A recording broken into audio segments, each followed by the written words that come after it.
Hi guys, I'm Madison Mary and welcome back to my channel. This is going to be a weekend reading vlog for now. Right now, I'm about to head off with my parents to East Chester, New York to go see Sarah Dessen. She is doing her tour for her new book, The Rest of the Story, and I've been such a big fan of her for ages, so I have like 3 of her books to get signed as well, and I'm so excited. So yeah, that's just what I'm gonna go do now. Okay, bye.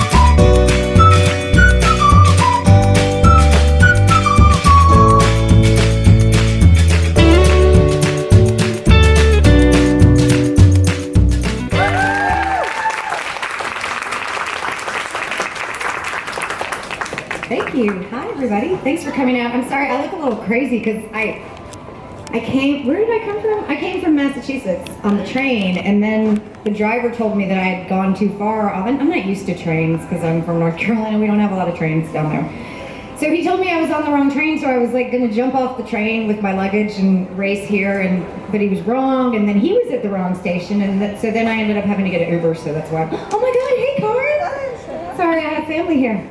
How are you? I just saw you. Hi. We'll catch up in a minute. Okay. Well, thank you all so much for coming out, even though I look a little crazy. I'm going to talk a tiny bit about the new book, and then I'm just going to take questions for a bit, and then sign, which is always more fun because we can talk one-on-one. But this is my 14th book. It's called The Rest of the Story. It is not a sequel, even though people keep asking me. People who have not read my books before say, do I need to read any of the others? And I say no. So it is about a girl named Emma Saylor who has grown up in my town of Lakeview, which many of you know from reading the books. And when she was about 11, her mom passed away. Her dad and her mom met down at the lake when they were young adults. Her dad was a lifeguard at the yacht club, and her mom was a local. And so I was saying that their romance could very much be like one of my books, probably. You know, like local girl meets boy visiting. And so they fall in love and get married, and they have Emma, but her mom has a lot of problems and is troubled and dies of an opioid overdose when she's 11. Emma's 11.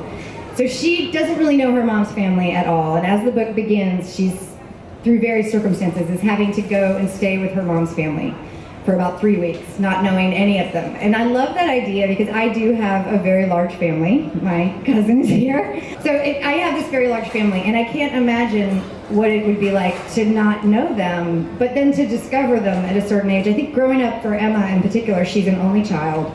She's led this very sort of sheltered life. Her dad's reaction to her mom passing away was to just really circle the wagons and just try to keep her as safe as possible. And her grandmother is the same way. So, you know, she's very much led this life, and then she goes to live with these relatives who not only knew her mom and are telling her all these other stories about her mom, not just the bad things that she's been hearing or the sad things, but they know her and they remember her from when she came as a child, which, you know, I think I always regress back to childhood when I'm with my family. It's like, I have a child of my own now, but if I am up in Cape Cod with my extended family and I do something, I will fully expect the phone to ring. Like if I drive too fast down the road or something, the phone is going to ring, and one of my aunts, not this one, but somebody will, you know, call to report to my mother that I'm driving too fast, just like when I was 16 years old. Or, you know, they cut through my yard and they're not supposed to. They trampled our flowers trying to play their silly night games, you know. It's all the generations battling back and forth. But we all love each other. So that's basically what the book is about. And what's fun too is this is very what my old boss used to call inside baseball, people who don't really care about the publishing industry, but it's a new publisher for me. And so what that means to people that don't really know much about it, and nor should you if you're a reader, it's kind of like I had another publisher for about 20 years, and it was like we were married. and we had 13 books together, all the books that we know and love, and we loved each other, and it was great, and then we just kind of drifted apart. But we still love the books so much, and we're staying, we're going to co-parent them forever, and they're in good hands. But I have moved on and found somebody new, and that is HarperCollins, and so this book is new, and it's kind of fun. It's a new setting. I'm getting closer to 50, like with every passing minute. So I think I was ready. I've written a lot about mothers and daughters, lots and lots and lots, and I think I was ready to write about a daughter that the mother wasn't in the story. I think that's sort of also the rest of the story. Like, your story begins with your parents, always, whether you like it or not. These two people met, and then came you, But the rest of the story is what you tell and what you decide to do. So for Emma, her whole life has been the story she's heard about her mom and dad, but this summer is about, the story that she chooses to tell. Well, The Truth About Forever was a book that I didn't realize how much it was really about Macy's grief when I was writing it, and I didn't realize how much it was going to resonate with people that were really going through something hard, as far as like losing a parent in particular. And I can remember when girls started coming through the line and sort of lowering their voices and saying, "My dad died last year," and just being like, the responsibility. I haven't suffered that loss, so you sort of feel like as an author that you should need to stay in your lane and not try to approximate. But then if I only wrote about things that had happened to me, then my books would be pretty boring because I haven't done much. So I don't know. I think those two, and I think talking about the opioid crisis and everything, one thing that Emma does in the book is she reads the obituaries every day. I read the obituaries every day, which my husband feels is very morbid, but I enjoy it. And it's not, I don't read like the New York Times obituaries. I read the Raleigh News and Observer obituaries, which means it's like Dunn, North Carolina, like these little towns. And I just feel better about the world when everyone on the obituary page was like elderly and past surrounded by family, and you can just tell they planned it all. There's like a nice beauty parlor picture that they obviously picked, just for the obituary, the whole thing. But in the last few years, more and more young people started turning up on the obituary pages. And usually when it's young people, it's car accidents, or North Carolina, it's drownings around this time of year. God, y'all, if you go to the North Carolina beaches, watch out for riptides. That is my public service announcement. We have a lot of riptides. But I started noticing in that they were very vague about what had happened, because whenever you see a young person pass away, you're like, God, what happened? And usually it was, they died at home, passed unexpectedly, whatever. And then in the last couple of years, people have started being more honest and saying things like, we loved him so much, and he was fighting this battle, and he had fought it so valiantly, and we loved him even, And so I think but that was really very much on my mind. And I think for Emma, as the daughter of someone who passed in a way that was never fully explained to her, that she couldn't really understand, there's that comfort in the obituaries. So I don't know, I don't think of myself as like obsessed with death in any way, but maybe I am. I read the obituaries every day. That is kind of creepy, I guess. I don't know. I have a little, I swear though, I have a little memo on my phone of just all the great ways in the paper people have been described as dying. It's like sometimes people say they passed away, or they passed away at home. But then because this is the South, sometimes it's like, he jumped into the arms of Jesus, or he left this earth into, his Father's celestial arms. There's so many different ways to say it. It's really impressive. So, why do I write young adult? I kind of fell into young adult backwards, to be honest. I went through the writing program at UNC Chapel Hill as an undergrad, and I took myself very seriously. And I was going to be like a serious Southern literary writer, But I wrote this book with a 15-year-old narrator. And an agent looked at it and said, oh, this is young adult. And at the time, this was 1994. That's how long ago. And the young adult was nothing like it is now. Young adult was like sweet dreams, romances, and there were a few people writing, but there just wasn't much happening. And there was no young adult section. There was like the board books and the young adult books. My book, Strawberry Shortcake, Goodnight Moon, all together in 1994. And then finally people started to realize, hey, teens don't want to walk through the board book section. They want to be in a total. Now there's a paranormal romance section. Like, it's that specific for YA. So things have really changed a lot. But I think the reason that I write YA is that I just wasn't very happy in high school. And I think I'm trying to write my way out of it still. And also I still live in my hometown, so it's a lot easier. I would have liked to write other things. I have written other things. I've written a bunch of other books that are about people in their 20s, but nobody likes them.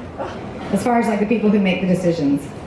Everybody's like, no, not as good as your teen stuff. So we'll see. Okay, last question. Well, I just want to say, but people in their 20s love your books. Oh, well, thank you. Yes. Yeah. And I'm very happy. This tour, I have to say, has been less actual teenagers and more girls who had read my books as teenagers and are now coming in sort of their 20s and stuff like that, and 30s, and bringing their children. I've met 2 Remys on this tour, one that was like 4 and one that was a baby. And I was like, oh my God. It's one thing when people were naming their dog Remy, you know?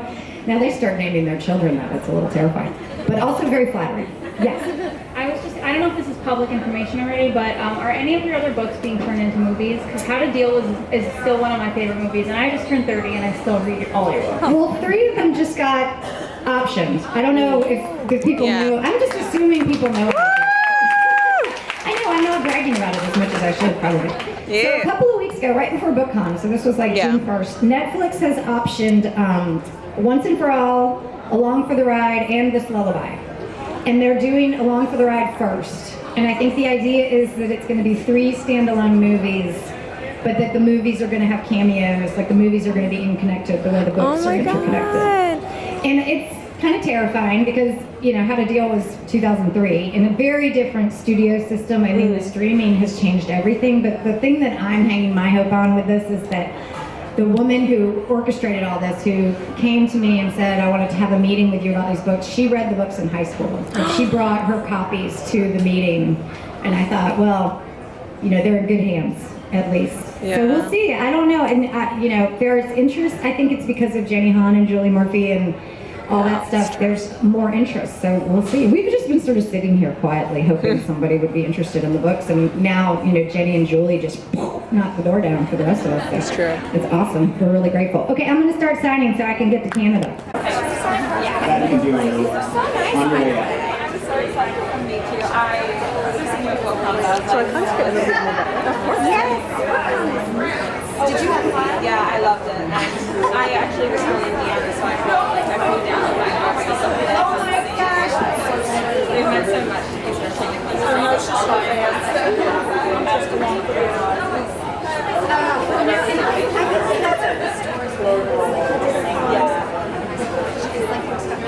Yeah, ever since I was like 6 years I started reading, and I'm about to be a senior in college.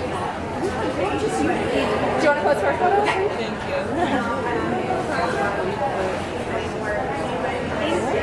Thank you, Daddy. Thank you for coming and taking pictures. Thank you so much. Have a great day.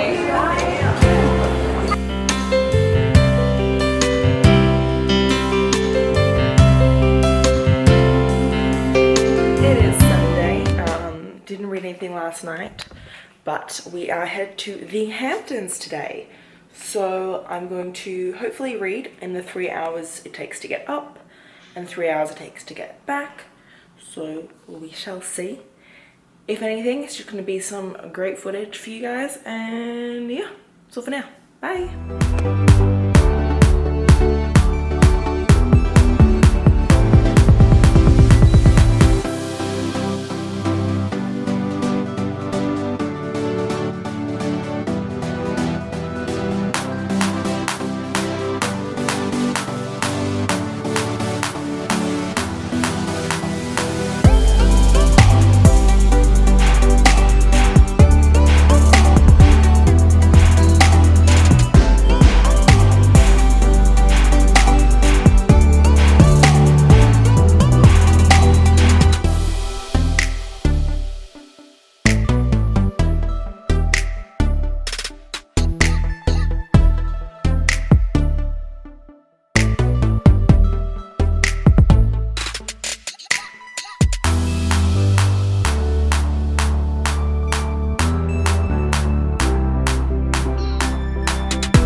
today I'm about to go meet up with Katie from Katie's Book Nook.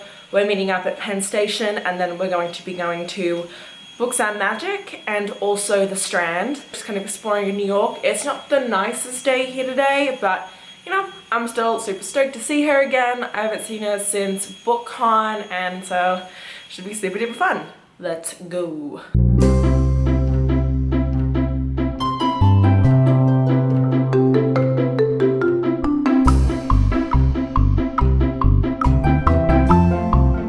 Okay, I have caught up with Katie. Hello.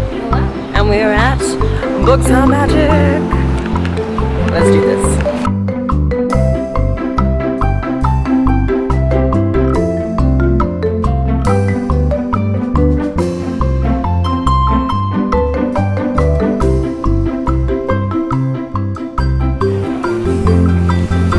Wave hello. This is my little reading code. This is Katie's Book Nook This is the nook.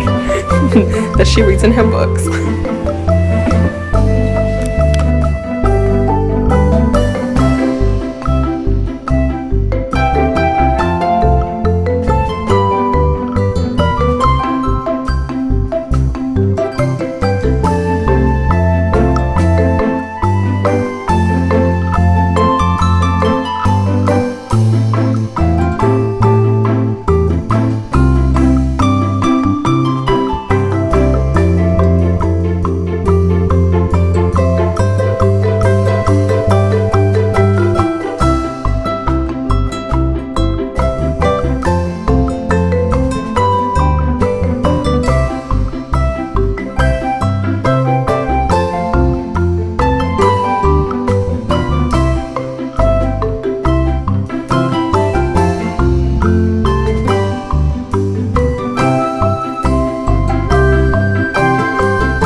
Finished out at Barnes and Nobles.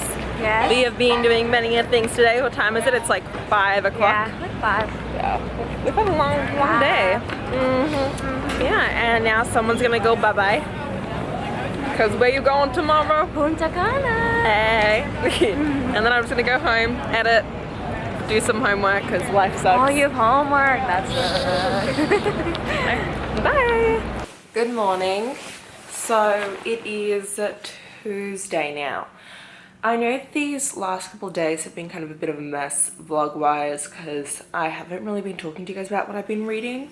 Instead, it's just kind of been what I've been up to. So just this little quick, update for you guys. So I did finish Percy Jackson and the Lightning Thief. I decided to give it a 4 out of 5 stars because as much as I did love it, I know that it's not my favorite book in the series, so I didn't want to give it anything too high yet. I may come back and change my rating for it, but for now that's kind of all I really want to do with it. But that's kind of it. I did download last night A Lesson in Thorns because everyone's raving about it, and Katie yesterday would not stop annoying me about the book. So I was like, you know what, screw it, I'll do it. I had so much fun with her yesterday. She's such a blast, and I will admit when I got home I was so just like socially exhausted, but it was totally worth it just to be able to hang out with her. But I think today I'm just going to take it really chill. I might just honestly stay in all day today except for going to like the bakery and picking up bread because we love bread. Yeah, I'm just going to chill. Oh, I did get a new blanket the other day. Look at it. Oh, isn't it great? I love blankets. Blankets are like my favorite thing in the entire world. Anyway, that is it for now. I will catch you guys up later when I read some more of The Merciful Crow. Okay, that's it for now, guys. Bye. So we went to a little bakery and we got a fresh baguette and fresh bread. Because I am trash for fresh bread. What's up? So I'm currently... Yeah, you can totally tell I just fell asleep. Currently, I'm 106 pages in. Freaking hell, I love this book. It is so good. I really think it's going to be a 5 out of 5 star. I'm telling you guys right now. At the moment, we have definite bi representation. And I feel like sexuality isn't actively talked about, but what I have found is people are like, oh, the men and like his wives and husbands and all the noble women are throwing their sons as possible suitors for him and kind of things like that, and like talking about like all the men and women in my bed. So it's not people actively saying like that they're like labeling, but it's just them kind of saying who they prefer as their partners sexually. But yeah, I'm only 104 pages in because I had to take a nap because Zelda was lying down in bed and she just like laid on my chest and just fell asleep there, and I was like, you know what, why not, I'll take a nap too. So we napped until like 5ish, and then I read until 6:30 because it's like 7:15 at the moment. I have to go out and we're making dinner right now, me and my mum. But yeah, oh, I really do like it, and it's really fun and it's so interesting, and I can tell that things are going to start going a bit awry soon. They're getting close to their first like mission goal. Anyway, yes, so that is all that I really want to update you guys on now. I'll talk to you guys about it more later. I don't know if I told you guys Merciful Crow is about, there's all these different case systems and it's really awesome, and they're all based off of different birds. It's actually in the front of the book, which is very useful. The highest case of the phoenixes, and then the technical lowest is the sparrows, but also the crows, because the crows don't have a birthright, and a birthright means that it's like a special ability that they have. So the pigeons, their birthright is luck, so they're more lucky than other people and they can summon luck. The hawk birthright is blood, so they're kind of known as like the warriors.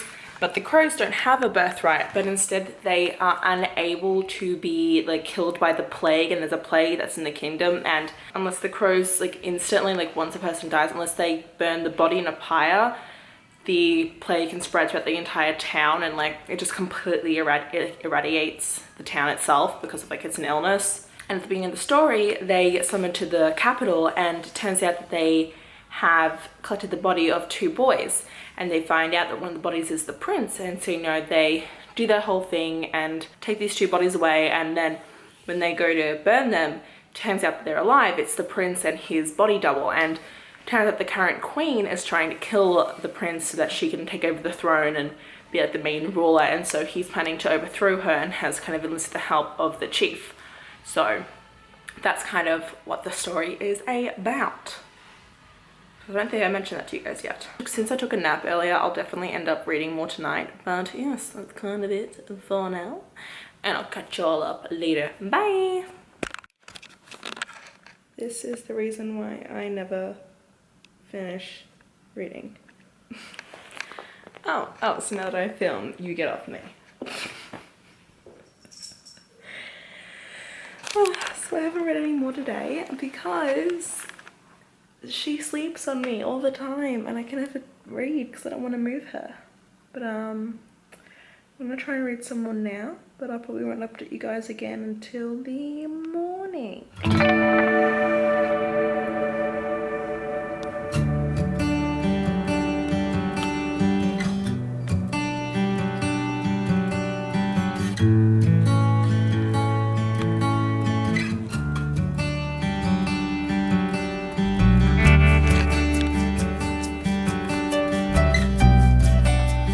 I'm on part 2 now, and I'm so excited. It's taking the turn that I thought it would, like I predicted this, but it's not annoying that I did predict it.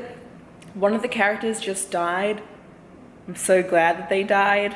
They were fine, but I was kind of like, you kind of suck. So I wasn't sad. I also don't think I said this, but there is a cat in this book.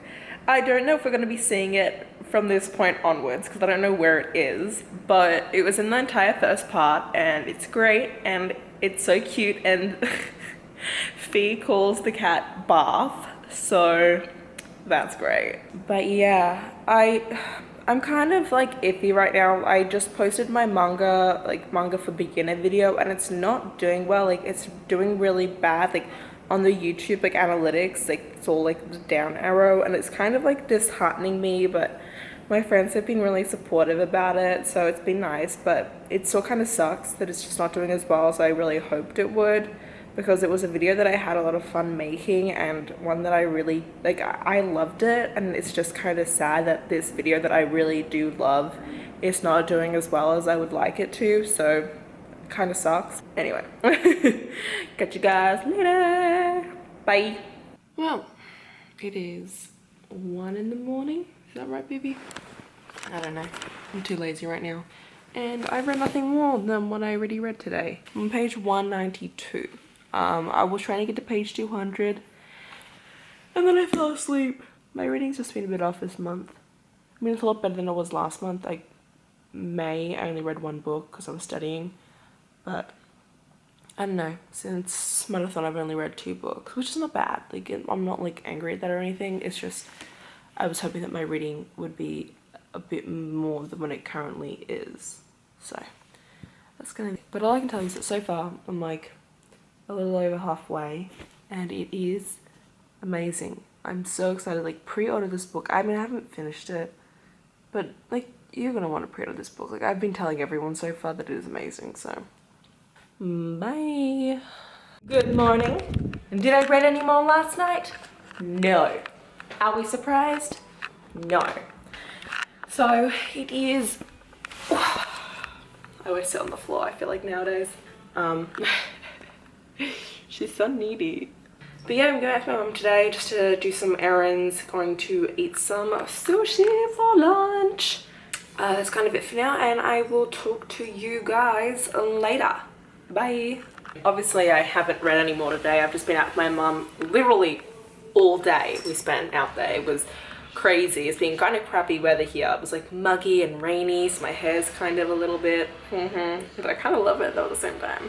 Over the span of this vlog, I have read Percy Jackson the Lightning Thief for my reading written read along, which we had the live show on the 23rd of this month. You can check it out on Heather's channel at Aphrodite Reads. Definitely go see it. I think it's gonna be a lot of fun and I'm super stoked.